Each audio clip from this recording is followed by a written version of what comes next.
Imagine करें कि आप पूरे 72 दिनों तक प्लेन क्रैश में एक ऐसी जगह में फंस जाएं जहां चारों तरफ बर्फ ही बर्फ हो, न कोई इंसान, न कोई मदद और न खाने पीने को कुछ हो। बस चारों तरफ आपको अपनी मौत का साया नजर आए, लेकिन तभी आपके साथ कुछ ऐसा हो जाए जिसकी आपने बिल्कुल उम्मीद नहीं की हो। कहानी की शुरुआत होती है 13 अक्टूबर 1972 में, जब एक रग्बी टीम अपना फाइनल मैच खेलने अमेरिका से चिले जा रही थी। ये एक नॉर्मल फ्लाइट थी और जहाज के अंदर बैठे सभी प्लेयर्स बहुत खुश थे, क्योंकि उनमें से कई लोग पहली बार प्लेन में ट्रैवल कर रहे थे और ये सभी पहली बार अपनी कंट्री से बाहर किसी दूसरी कंट्री जा रहे थे। कुछ प्लेयर्स के साथ उनके फैमिली मेंबर्स भी थे जो अपने बच्चों को गेम में सपोर्ट करने के लिए उनके साथ जा रहे थे। प्लेन के टेक ऑफ करने के बाद जब वह एंडीज माउंटेन से होकर चिले की तरफ बढ़ने लगा, उस वक्त तक सब कुछ नॉर्मल चल रहा था। अंदर बैठे सभी प्लेयर्स बहुत खुश थे और विंडो सीट से बर्फीले पहाड़ों का नजारा देख रहे थे, लेकिन उन्हें पता नहीं था कि कुछ मिनट बाद उनके साथ कुछ ऐसा होने वाला है जिसके बारे में सोचने से भी डर लगता है। कुछ देर बाद अचानक मौसम खराब हो जाता है। एक बहुत ही तेज बर्फ का तूफान आ जाता है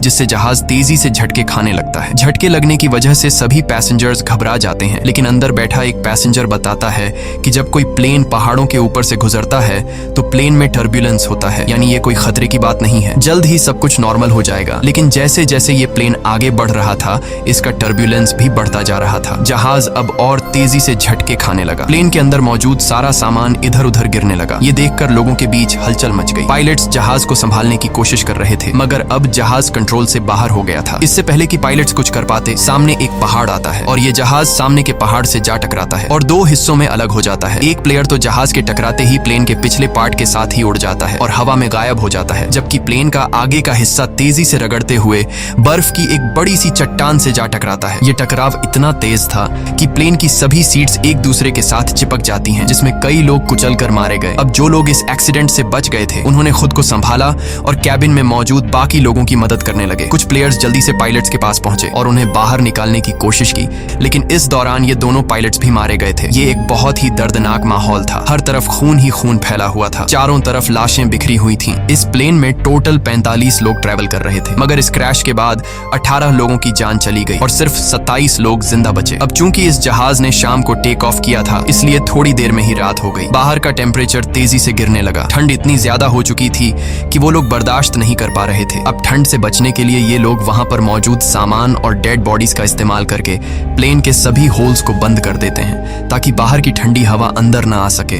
और ये सभी लोग ठंड से बचने के लिए एक दूसरे के साथ चिपक कर बैठ गए। इन सभी की हालत काफी खराब थी। ये अभी भी काफी गहरे सदमे में थे, क्योंकि उन्हें समझ आ चुका था कि ये लोग अब नहीं बच पाएंगे। खैर, जैसे तैसे करके इन लोगों ने रात गुजारी। जब सुबह धूप निकली तो उन्होंने देखा कि 4-5 और लोग ठंड की वजह से मर गए हैं। लेकिन अच्छी बात यह थी कि अब तूफान रुक चुका था। बाहर का मौसम नॉर्मल हो चुका था। जब ये लोग प्लेन से बाहर आए तो उन्हें दूर दूर तक चारों तरफ सफेद बर्फ के अलावा और कुछ भी नहीं दिखाई दिया। अब इन लोगों को जल्द से जल्द इस जगह से निकलना होगा, क्योंकि ये लोग यहाँ ज्यादा दिन तक जिंदा नहीं रह पाएंगे। इनके आसपास न तो कोई घर था, न ही कोई जानवर और न ही कोई पेड़ पौधे जिनसे ये लोग सरवाइव कर सकें। अब सबसे पहले इन लोगों ने प्लेन की सीट्स को बाहर निकाला ताकि प्लेन के अंदर सभी के सोने की जगह बन सके। उसके बाद उन्होंने घायल लोगों को धूप में लिटाया ताकि उनकी बॉडी गर्म हो सके, और ये लोग पानी पीने के लिए बर्फ को पिघलाकर एक एक बूंद करके पानी जमा करने लगे। उसके बाद उन्होंने सभी लोगों का सामान इकट्ठा किया। कोई काम की चीज मिलने पर उसे एक अलग सूटकेस में रखते गए। अब जो लोग इस एक्सीडेंट में मारे गए थे,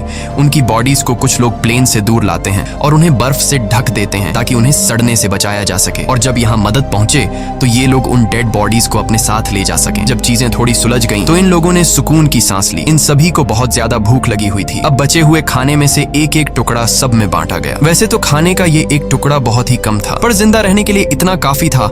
हालांकि सब जानते थे कि यह खाना उन्हें तब तक चलाना होगा जब तक उनके पास कोई मदद न पहुंचे। सबको लगा कि अब तक गवर्नमेंट को पता चल चुका होगा कि उनका प्लेन क्रैश हो चुका है और जल्द ही इन लोगों को रेस्क्यू कर दिया जाएगा। इसीलिए वे सब एक साथ बैठकर मदद का इंतजार करने लगे। असल में जिस जगह उनका प्लेन क्रैश हुआ था, वह दरअसल एक वैली थी जिसके चारों तरफ ऊंचे पहाड़ थे, जिस वजह से यहाँ से निकलना इतना आसान नहीं था। अभी ये बातें चल ही रही होती हैं कि तभी ऊपर से प्लेन गुजरता है। प्लेन को देखकर ये सभी जोर जोर से चिल्लाकर अपनी मौजूदगी जाहिर करते हैं, लेकिन इसका कोई फायदा नहीं होता, क्योंकि वो प्लेन काफी ऊंचाई पर था, जिससे वो नीचे मौजूद फंसे हुए लोगों को देख नहीं पाता और प्लेन उनकी नजरों के सामने से होते हुए गायब हो जाता है। कुछ घंटे बाद रात हो गई। ये सभी एक्स्ट्रा कपड़े पहनकर प्लेन के अंदर छिप गए और अंदर मौजूद लगेज का इस्तेमाल करके प्लेन के सभी होल्स को बंद कर देते हैं। इस तरह से ये रात भी गुजर गई और अगली सुबह नांदो नाम के एक आदमी को होश आया जो प्लेन क्रैश के बाद से ही बेहोश पड़ा था। नांदो की हालत इतनी खराब थी कि वो अपने पैरों पर खड़ा नहीं हो पा रहा था, लेकिन इसके बावजूद वो अपनी बहन के पास गया और उसे गले से लगा लिया। जब नांदो ने अपने पेरेंट्स के बारे में पूछा तो उसे बताया गया कि उसके मॉम डैड मर चुके हैं। ये सुनकर उसे काफी दुख हुआ। उधर बाकी लोगों ने दोबारा से बर्फ पिघलाई और थोड़ा पानी इकट्ठा किया और उसे पीकर गुजारा करने लगे। उन्होंने जमीन पर एक्स का साइन भी बनाया ताकि ऊपर से गुजरने वाले जहाज को नजर आ सके। कुछ देर बाद एक और प्लेन उनके ऊपर से गुजरा जिसे देखकर ये लोग बहुत खुश हो जाते हैं और इन लोगों ने शीशे चमकाकर उसका ध्यान खुद की तरफ खींचने की कोशिश की, लेकिन ये प्लेन भी उन्हें इग्नोर करके चला गया। ये लोग खुश थे क्योंकि उन्हें लग रहा था कि शायद उस प्लेन ने हमें देख लिया है और अब बहुत जल्द उनके पास मदद पहुंच जाएगी। लेकिन इस तरह से एक रात और गुजर गई पर कोई उन्हें बचाने नहीं आया। अब उन्हें समझ आ जाता है कि यहाँ हमें कोई भी बचाने नहीं आएगा, इसलिए ये लोग सोचते हैं कि हम सब इस बंद इलाके में अपनी जान कैसे बचा सकते हैं। तभी उन्हें ख्याल आया कि प्लेन के पिछले हिस्से में कुछ बैटरीज पड़ी थीं और अगर हम इन बैटरीज को यहाँ ले आए तो बैटरी की मदद से हम प्लेन के रेडियो को चला सकते हैं और बाहर की दुनिया से कांटेक्ट कर पाएंगे। अब सभी को ये आइडिया पसंद तो आया, लेकिन इस काम को अंजाम देना इतना आसान नहीं था जैसा वो सोच रहे थे, क्योंकि जहाज का पिछला हिस्सा जो क्रैश के दौरान टूटकर अलग हो गया था, पता नहीं वो हिस्सा अब कहाँ होगा। खैर, उन्होंने प्लेन के पिछले हिस्से को ढूंढने का फैसला किया। इसके बाद उन्होंने लेदर और कांच का इस्तेमाल करके कुछ गॉगल्स बनाए ताकि ये गॉगल्स तेज बर्फीले तूफान में उनकी आंखों का प्रोटेक्शन कर सके। और ग्रुप के 4 लोग उन बैटरीज को लाने चले गए, लेकिन थोड़ी दूर जाने के बाद जब उन्होंने पीछे मुड़कर देखा तो उन्हें उनका जहाज कहीं भी दिखाई नहीं दिया और अब उन्हें एहसास हुआ कि इतने सारे बर्फ के बीच किसी को भी उनका प्लेन नहीं दिखेगा और शायद इसीलिए अभी तक कोई उन्हें बचाने नहीं आया। अब ये लोग आगे बढ़ने की कोशिश करते हैं कि तभी वहां मौजूद बर्फ खिसकने लगी। ये देखकर ये लोग डर जाते हैं और वापस अपने जहाज की तरफ आ जाते हैं। इस तरह से इन लोगों को यहाँ फंसे हुए 6 दिन गुजर जाते हैं और 1 हफ्ते बाद प्लेन में मौजूद सारा खाना खत्म हो गया। अब ये इलाका बर्फ से ढका हुआ था और आसपास न तो कोई जानवर था और न ही कोई पेड़ पौधे, इसीलिए अब उन्हें अपना पेट भरने के लिए कुछ न कुछ तो करना होगा। खाने के लिए कुछ भी न मिलने पर वो लोग पत्थरों पर जमी हुई मॉस खाने लगे जिसका टेस्ट बहुत ही गंदा था, पर मजबूरी में उन्हें खाना पड़ा। यहाँ नांदो ने कहा कि अगर उसे मरे हुए लोगों की बॉडीज भी खानी पड़े तो वो खुद को जिंदा रखने के लिए ये भी करेगा। ये सुनकर सभी लोग सोच में पड़ गए। जल्द ही इन सभी के बीच बहस होने लगी कि उन्हें मरे हुए लोगों को खा लेना चाहिए या फिर भूख से मर जाना चाहिए। कुछ लोगों का कहना था कि ऐसा करना ठीक नहीं, ऐसा करने पर हमें ऊपर वाला माफ नहीं करेगा। जिसके बाद उन्होंने अपने पेट पर पत्थर रखकर गुजारा किया। ऐसे ही वक्त गुजरता गया और वक्त के साथ साथ उनकी भूख भी बढ़ती गई। हाल ये था कि ये सभी अपने जूतों की लेस और सिगरेट तक खाने पर मजबूर हो गए, लेकिन कई दिनों से भूखे रहने के बाद उन चीजों से उनकी भूख कहाँ मिटने वाली थी। ऐसे ही कुछ दिन और गुजर गए और भूख के चलते नंदो की बीमार बहन मर गई। नांदो ने अपने माता पिता के साथ साथ अपनी बहन को भी खो दिया। इस तरह से वक्त गुजरता गया और इन लोगों ने जैसे तैसे करके खुद को 9 दिनों तक जिंदा रखा, लेकिन अब तक उनकी भूख इतनी बढ़ चुकी थी कि उनके दिमाग ने भी काम करना बंद कर दिया था और अब उनकी मौत उनसे सिर्फ 1 कदम दूर थी। अब उनके पास कोई और दूसरा चारा नहीं था, इसीलिए उन्होंने उन डेड बॉडीज को खाने का फैसला किया। सबसे पहले 4 लोग प्लेन से बाहर गए और लाशों को काटकर खाने लगे। उन्हें खाते देख कुछ और लोगों ने भी अपना मन बदल दिया और वे भी उनके पास गए अपना पेट भरने के लिए। लेकिन 5 लोग ऐसे थे जिन्हें अपनी मौत तक मंजूर थी, पर किसी दूसरे इंसान को खाना ठीक नहीं समझा। अगले दिन से ये लोग लाशों को दूर ले जाकर काटने लगे ताकि इन 5 लोगों को कोई तकलीफ न हो। यहाँ पर नुमा नाम के एक लड़के को बर्फ में दबा एक सूटकेस मिला। सूटकेस को खोलने पर उन्हें अंदर एक रेडियो मिला। रेडियो को ऑन करने के बाद उन्हें पता चलता है कि इसमें सिग्नल नहीं है, जिसके लिए इन लोगों ने चीजों को जोड़कर एक एंटेना बनाया और इस रेडियो पर उन्होंने एक न्यूज सुनी जिसमें बताया जा रहा था कि सरकार ने इनके खोज में कई रेस्क्यू ऑपरेशंस चलाए थे और 66 के करीब हवाई जहाजों को उनकी तलाश में भेजा था। लेकिन इतनी कोशिशों के बावजूद जब इन लोगों का कोई अता पता नहीं चल सका तो सरकार ने उन्हें मरा हुआ डिक्लेयर कर दिया। इसीलिए अब गवर्नमेंट ने इन लोगों को ढूंढना बंद कर दिया है। ये खबर सुनकर ग्रुप के सभी लोगों की हिम्मत टूट गई और उनके जिंदा बचने की सारी उम्मीदें मिट्टी में मिल गईं। अब उन बचे हुए 5 लोगों में से जिन्होंने डेड बॉडीज को खाने से इनकार कर दिया था, उनमें से 4 लोगों ने भी मांस खा लिया क्योंकि वे जान चुके थे कि यहाँ उनकी कोई मदद करने नहीं आएगा और अब उन्हें खुद कुछ करना होगा यहाँ से निकलने के लिए। यहाँ ग्रुप के 3 लोगों ने दोबारा से जहाज के पिछले हिस्से को ढूंढकर उसमें लगी बैटरीज को लाने का फैसला किया ताकि वे उसका इस्तेमाल करके बाहरी दुनिया से कांटेक्ट बना सकें और उन्हें बता सके कि हम अभी भी जिंदा हैं। इसके बाद 3 लोग प्लेन के पिछले हिस्से को ढूंढने निकल पड़े और कई घंटों तक चलने के बाद उन्हें प्लेन के कुछ टुकड़े मिले जिन्हें ये लोग उठा लेते हैं और साथ ही उस खिलाड़ी की लाश भी मिली जो क्रैश के वक्त उनसे बिछड़ गया था। उन्होंने उसकी लाश को दफना दिया और अपना सफर जारी रखा क्योंकि अब उन्हें भी अंदाजा हो चुका था कि प्लेन का पिछला हिस्सा यहाँ आसपास ही होगा। घंटों की चढ़ाई के बाद ये सभी काफी थक चुके थे और इन बर्फीली हवाओं के चलते उनका सांस लेना भी मुश्किल हो रहा था। जल्द ही रात हो गई और इन लोगों ने एक चट्टान की आड़ में छिपकर रात गुजारने का फैसला किया। अगली सुबह जब उनकी आंख खुली तो ये सभी बर्फ से ढके हुए थे और इन तीनों की हालत काफी खराब थी। ठंड इतनी ज्यादा थी कि उनमें से एक की तो आंखें तक जम चुकी थीं और बाकी दोनों अपने पैरों पर खड़े होने लायक भी नहीं थे। अब उनमें आगे बढ़ने की ताकत तो बिल्कुल नहीं थी, इसीलिए ये सभी प्लेन के बाहर की लोहे की शील्ड पर बैठकर पहाड़ से नीचे उतर आए। इन लोगों को खाली हाथ देखकर पूरे ग्रुप में उदासी छा गई और उस आखिरी बचे आदमी ने भी इंसानी मांस खा लिया और अपनी किस्मत को कोसता हुआ सो गया। ऐसे ही दिन गुजरते गए और इन लोगों ने जैसे तैसे करके खुद को 17 दिनों तक जिंदा रखा। लेकिन यहाँ बुरी बात ये थी कि पिछले 5 दिनों से बाहर का मौसम काफी खराब था। तूफान से बचने के लिए सभी प्लेन के अंदर बैठे होते हैं कि तभी एक बड़ा तूफान आता है और प्लेन को अंदर बर्फ से भर देता है। अंदर मौजूद कई लोग बर्फ के नीचे दब जाते हैं। अब जो लोग ऊपर रह गए थे वो इस हादसे से काफी घबरा गए, लेकिन फिर उन्होंने हिम्मत दिखाते हुए बर्फ को खोदकर अंदर दबे लोगों को बाहर निकाला। अब सभी लोग तो समय रहते बाहर आ गए, लेकिन एक लड़की बर्फ में काफी नीचे तक दब गई थी जिसकी बर्फ में दम घुटने से मौत हो गई। ये लोग बहुत ज्यादा घबराए हुए थे और ये लोग इस हादसे से ठीक से संभल नहीं पाए थे कि तभी उन्हें बाहर से अजीब सी आवाजें सुनाई देने लगी। जब ये लोग बाहर की तरफ देखते हैं तो उन्हें पता चलता है कि एक और तेज तूफान उनकी तरफ आ रहा है जो पहले से भी ज्यादा तेज है। एक और तूफान आता है और ये सभी दोबारा से बर्फ में दब जाते हैं। ये तूफान इतना तेज था कि पूरा का पूरा जहाज बर्फ से भर गया। कुछ लोगों की तो मौके पर ही मौत हो गई। अंदर फंसे लोगों के पास अब निकलने का कोई रास्ता नहीं था, जिसमें से एक साथी ने फटाफट जहाज की छत में एक छेद बनाया ताकि उन्हें ऑक्सीजन मिल सके और दम घुटने से बच सके। ये लोग हाथ जोड़कर सिर्फ यही विश कर रहे थे कि अब उनके ऊपर और बर्फ न गिरे, वरना ये सभी हमेशा के लिए यहीं दब कर रह जाएंगे। कुछ घंटों बाद उन्होंने खुद को संभाला और कुल 8 डेड बॉडीज को इकट्ठा करके उन्हें कोने में रख दिया। अब इस तरह से उन्हें यहाँ फंसे हुए 18 दिन गुजर चुके थे और उनका भूख से बुरा हाल हो गया था। अब जिंदा रहने का सिर्फ एक ही रास्ता था कि वे अंदर मौजूद डेड बॉडीज का मांस खा लें। लेकिन ऐसा करना इन सभी के लिए बहुत मुश्किल था क्योंकि ये सभी डेड बॉडीज उनके अपने लोगों की थी। अब ये सब देखकर नुमा नाम के उस लड़के ने खुद पर से कंट्रोल खो दिया। वो गुस्से में आया और प्लेन की खिड़की तोड़ने लगा। इस दौरान कांच का एक टुकड़ा उसके पैर में घुस गया, लेकिन इसके बाद भी वो रुका नहीं और बर्फ में छेद करता गया। पूरे 2 दिनों की मेहनत के बाद ये सब ऊपर की तरफ छेद करने में कामयाब हुए, जिसके बाद वे सभी बाहर निकल आए। बाहर आकर ये सभी इतने खुश थे जैसे ये सभी मौत की कैद से आजाद हो गए हों। उन्होंने जिंदा बचने की खुशी मनाई और फिर बर्फ खोदकर प्लेन को बाहर निकालने लगे। इस दौरान नुमा नोटिस करता है कि उसके पैर में जो चोट लगी थी उसमें अब कोई दर्द नहीं है क्योंकि बर्फ ने उसके जख्म को सुन्न कर दिया था। हालांकि वो इस पर ज्यादा ध्यान नहीं देता और बर्फ खोदना जारी रखता है। अब आसमान में सूरज निकला हुआ था,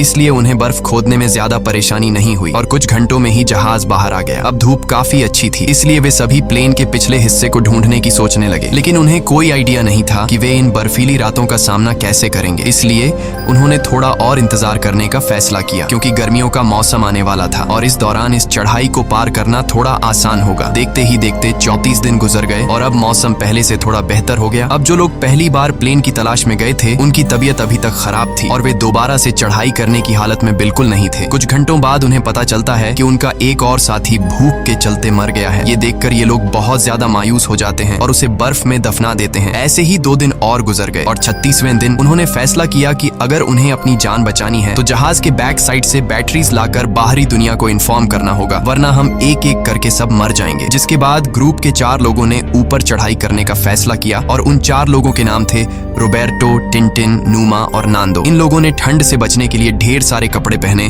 और प्लेन की तलाश में निकल पड़े, लेकिन कई घंटों तक चलने के बाद भी उन्हें उनका प्लेन कहीं दिखाई नहीं दिया। तभी नुमा की तबीयत बिगड़ने लगी और वो चक्कर खाकर गिर जाता है। यहाँ बाकी लोगों ने देखा कि उसके पैर की चोट में इन्फेक्शन फैल चुका है, इसीलिए वे सब तय करते हैं कि वापस नुमा को नीचे ले जाएंगे, लेकिन नुमा ने ऐसा करने से मना कर दिया। उसने अकेले ही नीचे जाने का फैसला किया और बाकी लोगों से आगे बढ़ने को कहा। अब नुमा प्लेन के पास तो लौट आया, लेकिन उसकी हालत इतनी खराब थी कि वहाँ पहुँचते ही वो बेहोश हो गया। थोड़ी देर बाद जब उसे होश आया तो उसने देखा कि उसके साथी प्लेन से बर्फ हटाने की कोशिश कर रहे थे। वो भी उनकी मदद करना चाहता था, लेकिन कमजोरी के मारे वो हिल तक नहीं पा रहा था। दूसरी तरफ वे 3 साथी कई घंटों का सफर तय करने के बाद उस जगह पहुंच जाते हैं जहां प्लेन का पिछला हिस्सा था जो चट्टान से टकराने के बाद टूट गया था। इसे देखकर ये तीनों बहुत खुश हो जाते हैं और प्लेन के पिछले हिस्से के पास जाते हैं। जब ये तीनों जहाज की जांच करने लगे तो उन्हें बैटरीज के अलावा और भी बहुत कुछ मिला। जैसे कि ढेर सारे कपड़े, रम की बॉटल्स और कई सारे सिगरेट के पैकेट्स। ये लोग सामान लेकर वापस अपने प्लेन के पास आते हैं, जहां उन्होंने बैटरी को प्लेन के रेडियो में डाला और बाहरी दुनिया से कांटेक्ट बनाने की कोशिश की, लेकिन बदकिस्मती से रेडियो खराब हो चुका था और इस तरह से उनकी आखिरी उम्मीद भी मिट्टी में मिल जाती है। उधर नोमा की तबीयत भी बिगड़ती जा रही थी और अब उसका इन्फेक्शन पूरी बॉडी में फैल चुका था। प्लेन से मिला खाना भी अब खत्म हो गया था, इसलिए ये सभी दोबारा से ह्यूमन मीट खाने लगे। नोमा ने खाना पीना बंद कर दिया ताकि बाकी लोगों के लिए ज्यादा खाना बचे, क्योंकि वह जान चुका था कि अब उसकी जान नहीं बचेगी। अब ग्रुप के कुछ लोग एक बार फिर प्लेन के पिछले हिस्से तक गए, इस उम्मीद में कि उन्हें कुछ काम लायक मिल सके। इस बार उनकी किस्मत ने साथ दिया और उन्हें एक वाटरप्रूफ कपड़ा मिला, जिससे जोड़कर उन्होंने एक स्लीपिंग बैग बनाया। इसके बाद उन्होंने रेडियो पर खबर सुनी कि प्लेन क्रैश को 58 दिनों के गुजर जाने के बाद अब सरकार उन्हें ढूंढने के लिए एक आखिरी मिशन चलाएगी। ये खबर सुनकर सभी में दोबारा से जान आ गई और जिंदा बचे रहने की एक छोटी सी उम्मीद मिली। यहाँ कुछ लोगों ने कहा कि हमें यहीं रुककर उनका इंतजार करना चाहिए, जबकि बाकी लोगों ने कहा कि अगर हम यहीं रहेंगे तो कोई भी हमें देख नहीं पाएगा, इसलिए हम में से कुछ लोगों को पैदल चलकर मदद बुलानी चाहिए। रात को नोमा की तबीयत बहुत ज्यादा बिगड़ने लगी। वह अपनी जिंदगी की आखिरी सांसें ले रहा था। मरने से पहले उसने सभी से कहा कि जब मैं मर जाऊं तो तुम सब मुझे अपना खाना बना लेना। ये शब्द कहकर नोमा की मौत हो गई। नोमा के इन आखिरी शब्दों से सबको हिम्मत मिलती है और उन्हें नोमा के पास से एक लेटर मिला। उस लेटर में नोमा ने लिखा था कि वह बहुत खुश है कि वह अपने दोस्तों के बीच मरा,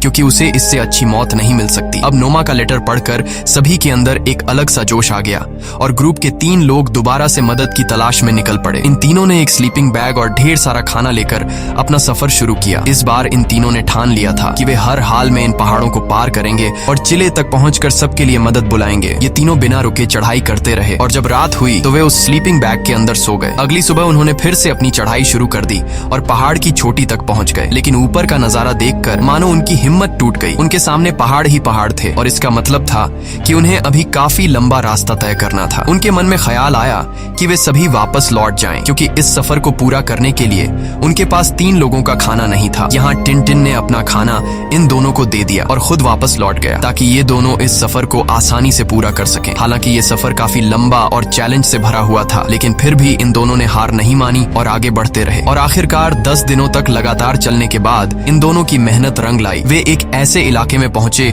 जहां ऊपर के मुकाबले बर्फ काफी कम थी। इन दोनों को एक साफ पानी की नदी भी मिली, जहां रुककर उन्होंने ढेर सारा पानी पिया। तभी कुछ ऐसा हुआ जिसकी किसी ने उम्मीद नहीं की थी। उन्हें घोड़े पर सवार एक आदमी दिखा जो नदी के उस पार खड़ा था। पहले तो इन दोनों को उस आदमी को देखकर अपनी आंखों पर यकीन नहीं हुआ। वे समझ रहे थे कि जैसे वे सपना देख रहे हैं, पर जल्द ही उन्हें एहसास हुआ कि यह भ्रम नहीं बल्कि सच में एक इंसान है। उस आदमी को देखकर उनकी खुशी का ठिकाना नहीं रहा। उन्होंने जोर जोर से चिल्लाकर उस आदमी से मदद मांगी, लेकिन वह आदमी उनकी बात नहीं समझ पाया, क्योंकि वह उनसे काफी दूर था और बहते पानी के शोर में कुछ सुन नहीं पा रहा था। इसलिए उसने एक पेपर और पेंसिल नदी के उस पार फेंकी ताकि ये दोनों लिखकर कुछ बता सकें, और इन दोनों ने उस कागज पर अपनी सारी कहानी लिख दी। कागज पर लिखी सारी कहानी पढ़ने के बाद ये आदमी उस कागज को लेकर सरकारी ऑफिसर के पास पहुंचा, जहां ऑफिसर को भी पता चला कि 2 महीने पहले जिस प्लेन क्रैश में हम लोगों को मरा हुआ समझ रहे थे, उनमें से कुछ लोग अभी भी जिंदा हैं। और खबर मिलते ही सरकार ने इन सभी लोगों को बचाने का मिशन चालू कर दिया। ये आदमी रोबर्टो और नांदो को अपने घर ले आया,